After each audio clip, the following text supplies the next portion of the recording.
Cześć, tu Wojtek, zapraszam Was na pierwszy odcinek serii Rust na raz.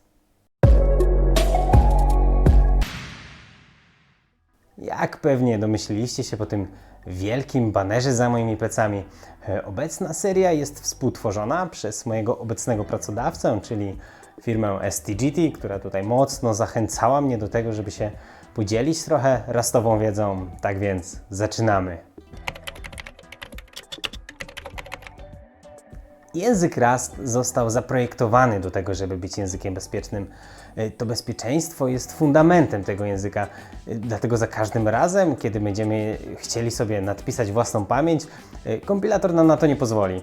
Za każdym razem, kiedy będziemy chcieli na przykład wprowadzić nieumyślnie jakiś race condition, czyli wyścig w środowisku wielowątkowym, również dostaniemy po głowie od borrow checkera. Przed wieloma takimi i podobnymi sytuacjami jesteśmy chronieni, ale są rzeczy, przed którymi kompilator nas nie obroni. Między innymi wycieki pamięci. Może to się wydawać dziwne, ale memory leaki nie są niebezpieczne. To znaczy się, nie musimy używać słowa kluczowego unsafe, nawet jeśli będziemy chcieli celowo wprowadzić gdzieś ten wyciek pamięci. Dlaczego tak jest? Innymi słowy, kompilator Rusta nie jest nam w stanie powiedzieć, czy wszystkie destruktory zostały wywołane. Jest to albo bardzo trudne do sprawdzenia, albo nawet wręcz niemożliwe.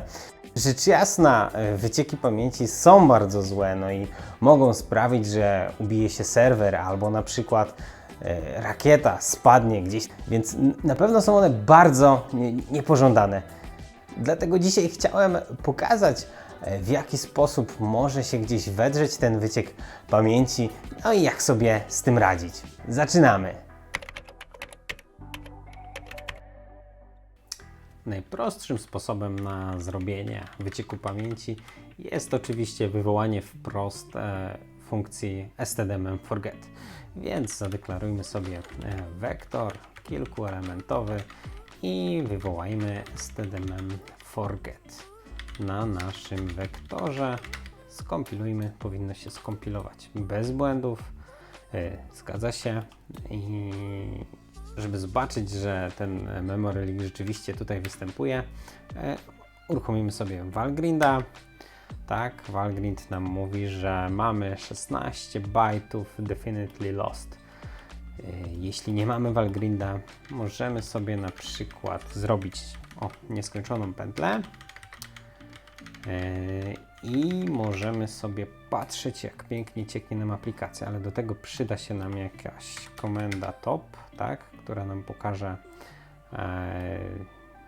procesy, które zużywają najwięcej pamięci. No jest rzecz jasna Java, jest rzecz jasna OBS, którym to nagrywam. No ale odpalmy sobie terminal i widzimy, że tutaj nasz Memory Leaks program już o 1,5 giga. Rzeczywiście bardzo szybko tą pamięć nam zjada. Pewnie za chwilę wszystko by wybuchło. std-memforget będziemy używać wtedy, kiedy coś innego będzie nam zwalniać pamięć. Więc mamy sobie tutaj taki prosty przykład. Jest folder C-Code, gdzie mamy kawałek mojego ukochanego C++.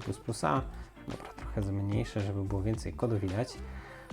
No i widzimy, że jest funkcja, która przyjmuje wskaźnik na inta, rozmiar tablicy, którą przekazujemy, wypisujemy sobie ze strzałeczką, na koniec znak nowej linii, no i usunięcie pamięci. Chcemy sobie skompilować ten kod i go wywołać w naszym main rs.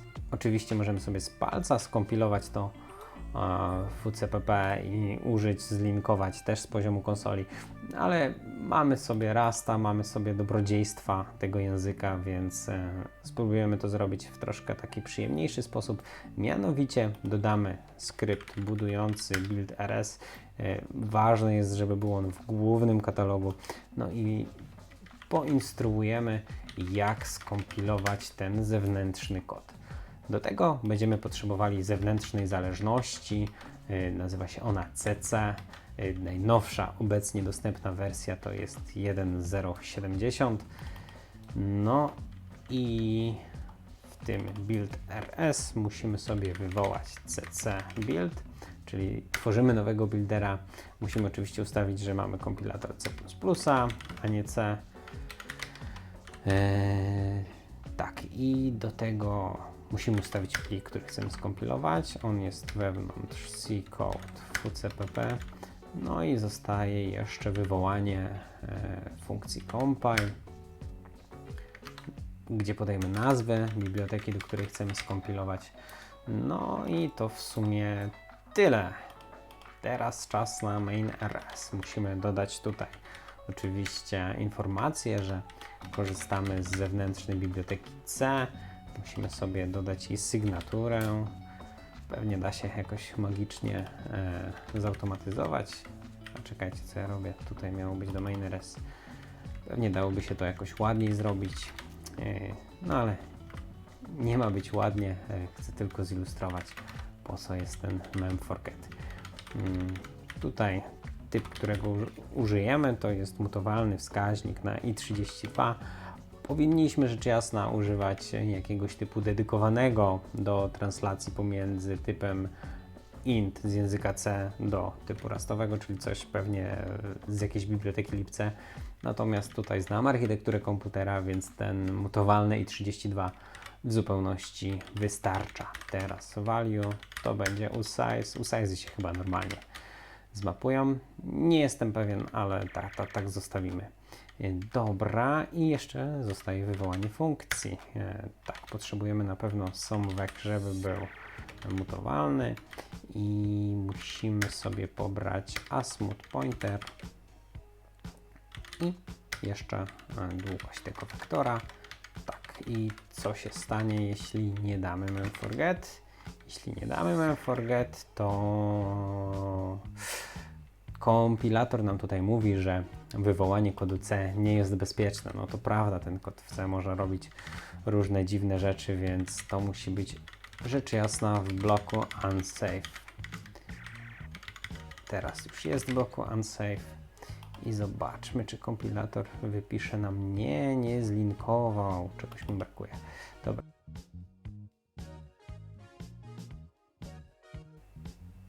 O, oczywiście CPP ma być ustawione na true, nie na false i Rust tutaj nie może sobie zlinkować rzeczy z biblioteki C++.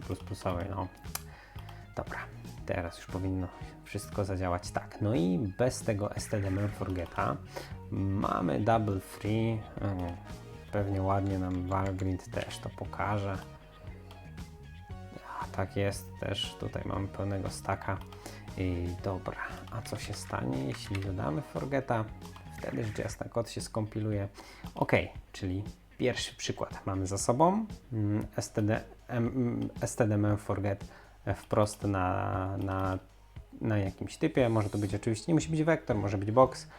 Jedna tutaj ważna rzecz. std memforget nie ma słowa kluczowego unsafe. Dlaczego? Najpierw sobie zobaczmy drugi przykład.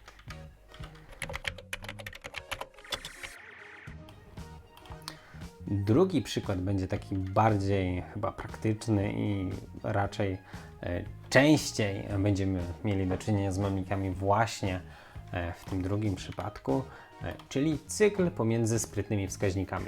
Nie będę tutaj szczegółowo omawiał, czym są sprytne wskaźniki. Generalnie mamy sobie tam jakiś obiekt na stercie i kilka obiektów, które współdzielą ten zasób. I jest w środku licznik referencji, który nam mówi, jak dużo obiektów odnosi się do tej pamięci na stercie. Jak to z praktycznego punktu widzenia wygląda? Mamy sobie typ use std.rc, czyli skrót od refcount. No i może stworzymy sobie jakąś drzewiaste coś, listę bardziej, ale nazwijmy ją sobie node. No i ona musi mieć jakiś element. Nazwijmy go sobie next.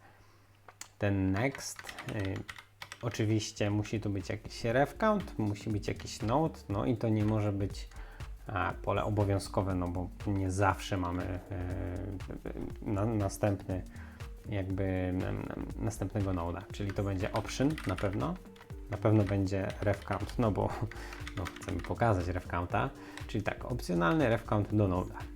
Tutaj już bardziej doświadczeni rastowcy widzą, co tutaj jest nie tak, no ale dobra, o tym za chwilę.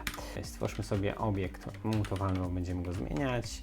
To będzie nasze rc new od noda, który będzie miał pole next zainicjalizowane rzecz jasna nonem, bo jeszcze nic tutaj nie mamy. Weźmy sobie teraz obiekt foo2, który też będzie oczywiście ref countem, też node. Tutaj next będzie rzecz jasna foo1 clone. No i pozostaje nam przypisać jeszcze, tutaj coś nie zadziałało, aha, bo to jest optional, czyli jeszcze some. I teraz do foo1 nexta musimy przypisać foo2 count, oczywiście składniowo, trochę niepoprawne, ale zobaczmy, co tutaj nam kompilator mówi.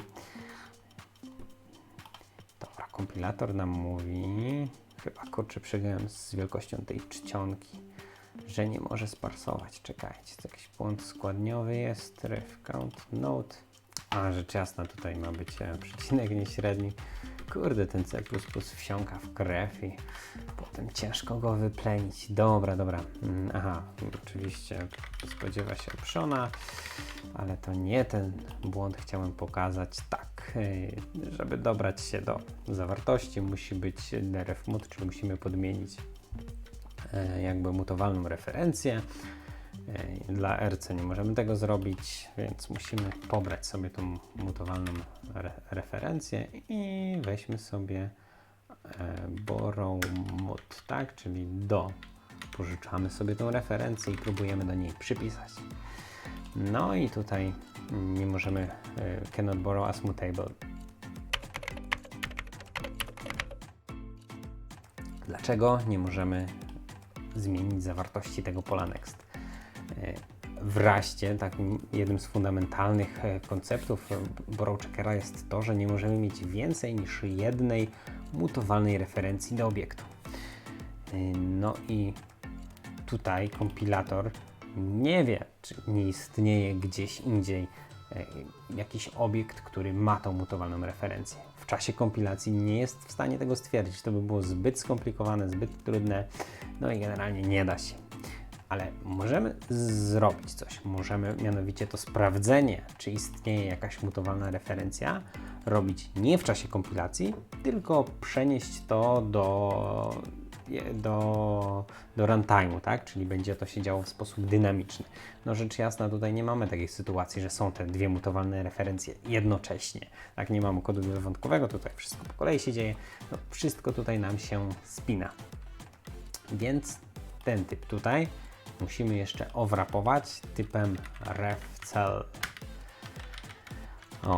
Już się sam dodał przez IDE. Dziękuję Ci, Silajonie, że bywasz taki mądry. Dobra, no i musimy jeszcze zmodyfikować tutaj. Musimy stworzyć refcell new z nonem. Tutaj też musimy stworzyć refcell new. Tak, czyli ten refcell sprawia, że ten moment sprawdzenia, czy istnieją mutowalne referencje, jest przeniesiony do runtime'u. Jeśli byłyby kilka jednocześnie mutowalnych referencji, no to niestety poleciałby panik, nie? No ale z tym już tam nic nie zrobimy. I tutaj jeszcze chyba refcell new, tak, chyba nie, bo to jest refcell. Dobra, zobaczmy. Tak jest, kod się oczywiście wykonał, nic się nie zadziało, czyli Valgrind nam znowu powie. Valgrindzie, powiedz nam, czy są memory leaky. Są, znowu definitely lost 32 bajty. Mamy tak, dwa sprytne wskaźniki, wskazują na siebie, więc no, gdybyśmy na przykład chcieli wypisać takiego wskaźnika tutaj, zróbmy sobie, to będzie, jak to było, derive debug, dobra, wypiszmy jeszcze go sobie na ekran, to powinno się nam zrobić jakieś Stack Overflow, ale to tak, chcemy i jeszcze debug i foo1. No wiadomo, będziemy wypisywać referencje jednego, drugiego, tak aż tam się skończy pamięć. Tak, jest Stack Overflow. Czyli widzimy, jest cykl, każdy taki cykl powoduje, że jest wyciek pamięci. Oczywiście tutaj jest bardzo prosty przypadek, tak? 2 obiekty, które wskazują na siebie. Natomiast w kodzie takim produkcyjnym, gdzie mamy jakieś rozległe struktury drzewiaste i może się trafić taki cykl, no to niestety mamy taki wyciek i na to naprawdę trzeba uważać. Jak sobie potem poradzić z takim wyciekiem? Do tego są weak pointery, czyli taki rodzaj sprytnego wskaźnika, który tak naprawdę nie ma własności nad obiektem. Czyli weak pointer może być nulem, wtedy nie zwiększa liczniku referencji, no i posiadanie weak pointera nie sprawia, że obiekt zostanie w pamięci, tak? Czyli weak pointer tylko sobie tam, ale mniejsza o detale, tak? Mając cykl, rozwiązujemy go weak pointerami, używając słówka kluczowego w Ruście, to jest downgrade, tak? Czyli robimy downgrade na RC i tam dzieją się takie różne rzeczy.